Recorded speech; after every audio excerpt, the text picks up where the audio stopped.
ভিউয়ার্সগণ, আমাদের ভারতের মধ্যে যেমন এনএসজি, মার্কোস ইত্যাদি অনেক বাহিনী কিন্তু রয়েছে। ঠিক সেরকমভাবে বাংলাদেশের একটা বাহিনী রয়েছে যেটাকে নিয়ে খুব সমালোচনা হয়, খুব প্রশংসাও হয়। সেই বাহিনীটার নাম হচ্ছে র‍্যাব।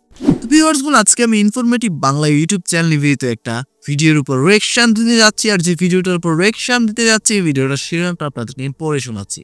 শিরোনামটা হচ্ছে সেনা, নৌ, বিমান ও পুলিশ বাহিনী নিয়ে যেভাবে তৈরি হয়েছিল বিশেষ বাহিনী র‍্যাব।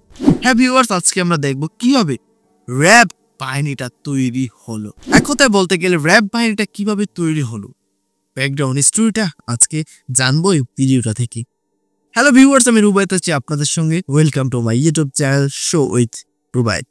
তাহলে চলুন আপনাদের সঙ্গে একসঙ্গে মিলে সম্পূর্ণ ভিডিওটা দেখে আসি এবং বিস্তারিত জেনে আসি। Let's get started. 2003 সাল। কিছুদিন আগেই বাংলাদেশে অপারেশন ক্লিন হার্ট শেষ হয়েছে, কিন্তু আইন শৃঙ্খলা পরিস্থিতির খুব বেশি উন্নতি হয়নি।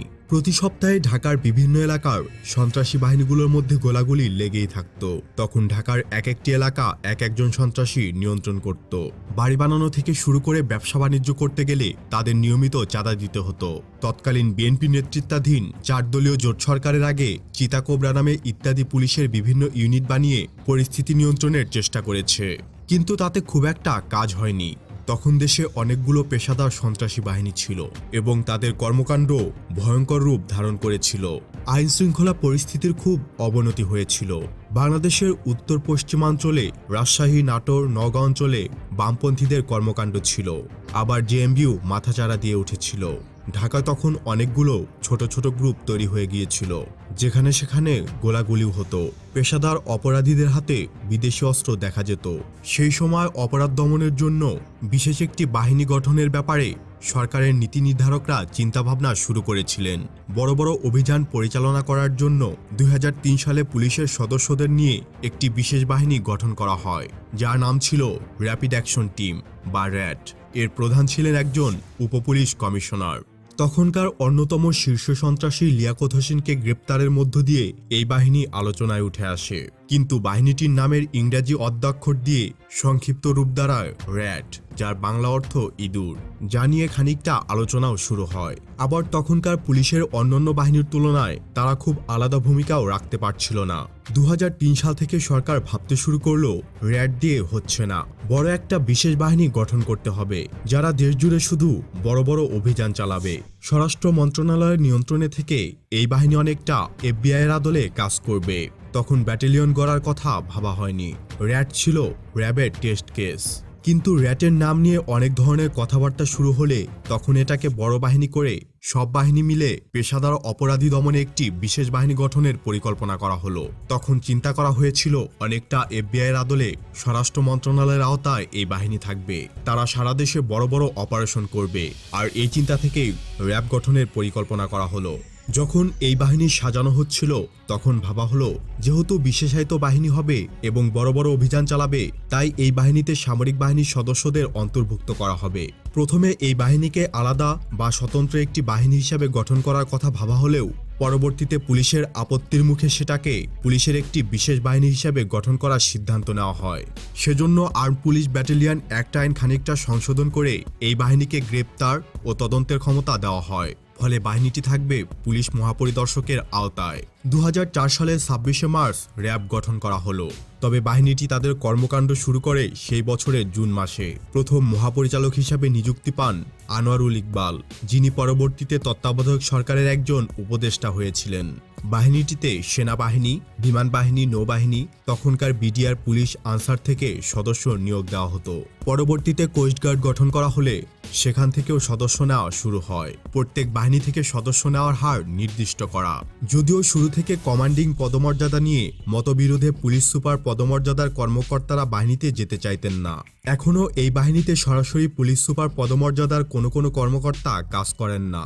বাহিনীর মহাপরিচালক পুলিশ থেকে আসেন, তবে অতিরিক্ত মহাপরিচালকরা সবসময় এসেছেন সেনাবাহিনী থেকে। পুলিশ সদস্যদের তুলনায় র‍্যাবের জন্য অনেক আধুনিক অস্ত্র, যানবাহন এবং সরঞ্জাম ইত্যাদি বরাদ্দ দেওয়া হয়। মার্কিন যুক্তরাষ্ট্রের গোপন তারবার্তা অনুযায়ী র্যাব গঠনের পর পুলিশের জন্য বার্ষিক বরাদ্দ $6.5 মিলিয়ন থেকে বেড়ে $26.9 মিলিয়ন উন্নীত হয়। র্যাব নিয়ে ঢাকাস্থ মার্কিন দূতাবাসের একটি গোপন তারবার্তা ফাঁস হয়েছে উইকিলিক্সে। র্যাবের বিষয়ে মার্কিন দূতাবাসের ওই বিশ্লেষণ র্যাব অ্যানিভার্সারি অ্যানালাইসিস শিরোনামে পাঠানো হয়েছিল 2005 সালের 23 আগস্ট। সেই সময় র্যাবের একজন জ্যেষ্ঠ সামরিক কর্মকর্তা মার্কিন দূতাবাসের কর্মকর্তাদের বলেছেন, র্যাবের উদ্দেশ্য ছিল দুর্নীতিগ্রস্ত পুলিশ আর সহিংস অপরাধ থেকে গরিব লোকজনকে রক্ষা করা। তার বার্তায় এটি উল্লেখ করা হয়েছে। মার্কিন তার বার্তায় বলা হয়, যেভাবে র্যাবের আকার ও সহায়তা বাড়ছে তাতে সেটি কোনো সাময়িক ব্যবস্থা নয়, বরং স্থায়ী একটি প্রতিষ্ঠান হিসাবেই তৈরি হয়েছে বলে প্রতীয়মান হচ্ছে। শীর্ষ সন্ত্রাসীদের গ্রেপ্তার, শীর্ষ জঙ্গি বিরোধী অভিযান, চরমপন্থীদের দমনের কারণে বাহিনী হিসাবে রাতারাতি র্যাব জনপ্রিয় হয়ে ওঠে। র্যাব হ্যাঁ, এই বিষয়টা সত্যি। আমি সোশ্যাল মিডিয়াতে অনেক ভিডিও দেখেছি, বিশ্বাস করবেন অবাক হয়ে গিয়েছি। আসলে র্যাব পুলিশের থেকেও বেটার কাজ করছে। হ্যাঁ, এটা বলছি না যে বাংলাদেশের পুলিশ কাজ করছে না, কিন্তু পুলিশের থেকেও অ্যাডভান্স লেভেলে আছে র্যাব। আর কেন অ্যাডভান্স লেভেলে থাকবে না বলুন? র্যাবের মধ্যেই তো আপনারা দেখতে পেলেন বাংলাদেশের পুলিশ বাহিনীর লোক রয়েছে, তারপর সেনাবাহিনী থেকেও ওখানে লোক আনা হয়, এবং বাংলাদেশের যতগুলো বাহিনী আছে সেখান থেকে মিলিয়ে মিক্সড বাহিনী। তো বুঝতেই তো পারছেন প্রতিটা বাহিনীর কিন্তু আলাদা আলাদা একটা পাওয়ার রয়েছে, বিশেষত্ব রয়েছে। তো সব জায়গা থেকে একসাথে যদি সবকিছু হয়, কি আর বলবো, এমনিতেই কিন্তু চাঙ্গা দল সত্যি। তাহলে চলুন ভিউয়ার্স, বাকি অংশটা দেখে আসি, ভিডিওটাকে শেষ করি চলুন। আসলে একটা বিশেষ সময়ে বিশেষ পরিস্থিতিতে বিশেষভাবে তৈরি হয়েছিল। গতানুগতিক আইন শৃঙ্খলা রক্ষায় পুলিশ যেভাবে কাজ করে, পুলিশের যেভাবে গঠন, এটা ঠিক সেরকম গঠন ছিল না। বিভিন্ন বাহিনী থেকে আসা সদস্যদের নিয়ে মিশ্র একটি বাহিনী। কেতাবি অর্থে তারা পুলিশের একটি শাখা, কিন্তু গণমানুষের মধ্যে এই ধারণায় প্রচলিত আছে যে এটা একটা সামরিক বাহিনী। যেভাবে শুরুর দিকে র্যাবকে সাজানো হয়েছিল, যে গেটআপ দেওয়া হয়েছে, যেসব সরঞ্জামাদি দেওয়া হয়েছে, সেসব ছিল বাংলাদেশের আইন শৃঙ্খলা রক্ষায় অভিনব, যার ফলে তারা সহজেই দৃষ্টি আকর্ষণ করতে সক্ষম হয়েছে এবং তারা অনেক সময় সাহসিকতা ও ক্ষিপ্রতাও দেখাতে পেরেছে। তো আজ এতটুকুই। নতুন কোনো ভিডিও নিয়ে খুব দ্রুতই হাজির হব ইনশাআল্লাহ। সে পর্যন্ত ভালো থাকুন, সুস্থ থাকুন, ইনফরমেটিভ বাংলার সাথেই থাকুন। দেখা হবে আবারও। আল্লাহ হাফিজ। ভিউয়ার্স, কোন ইনফরমেটিভ বাংলা ইউটিউব চ্যানেল নিবেদিত আজকের সম্পূর্ণ ভিডিওটা তো আপনারা দেখতেই পেলেন। আশা করি আপনারা বিস্তারিত সবকিছু বুঝতে পেরেছেন, জানতে পেরেছেন যে কিভাবে বাংলাদেশের র্যাব বাহিনীটা তৈরি হয়েছে। র্যাব বাহিনীর ইতিহাসটা আশা করি আপনারা জানতে পেরেছেন। তো যারা বাংলাদেশ থেকে আমার এই ভিডিওটা দেখছেন, প্লিজ কমেন্ট করে জানিয়ে যাবেন যে র্যাব বাহিনীটা আসলে কতটা স্ট্রং, এবং র্যাব বাহিনীটাকে বাংলাদেশের সন্ত্রাসী যারা রয়েছে তারা কতটা ভয় পায়। প্লিজ এটা জানিয়ে যাবেন। এবং র্যাব বাহিনী সম্পর্কে যদি আপনার কোনো ব্যক্তিগত মতামত থাকে, প্লিজ জানাতে ভুলবেন না কমেন্ট সেকশন। তা আমি সোশ্যাল মিডিয়াতে যতটুকু দেখেছি এবং জেনেছি, বাংলাদেশের মানুষগণ আসলে র্যাব বাহিনীকে খুবই গণ্য করে এবং খুবই ভয় পায়। আর র্যাব বাহিনীকে ভয় পাওয়ার অনেক কারণ রয়েছে, কারণ ওনাদের যে ইউনিফর্ম, ব্ল্যাক ইউনিফর্ম, এবং বিভিন্ন বাহিনী থেকে তো ওনাদেরকে নিয়োগ করা হয়, তো সবাই খুবই অন্যরকম একটা গেটআপে থাকে। তো সব মিলিয়ে তাদের যে কাজকর্মগুলো, তারা যে অপারেশনগুলো চালায়, ঠিক আছে, খুবই খুবই খুবই নাম করে সেই অপারেশনগুলো, এবং তারা খুবই ডেঞ্জারাস স্থানে গিয়েও কিন্তু অপারেশন চালিয়েছে। সেরকম ইতিহাসও বা সেরকম ভিডিও আমি দেখেছি। তো যাই হোক ভিউয়ার্স, আপনাদের মতামত কিন্তু অবশ্যই জানাতে ভুলবেন না। তো কেমন লেগেছে আজকের ভিডিওটা? আর যদি ভালো লেগে থাকে প্লিজ চ্যানেলটা সাবস্ক্রাইব করতে ভুলবেন না, ভিডিওতে লাইক করতে ভুলবেন।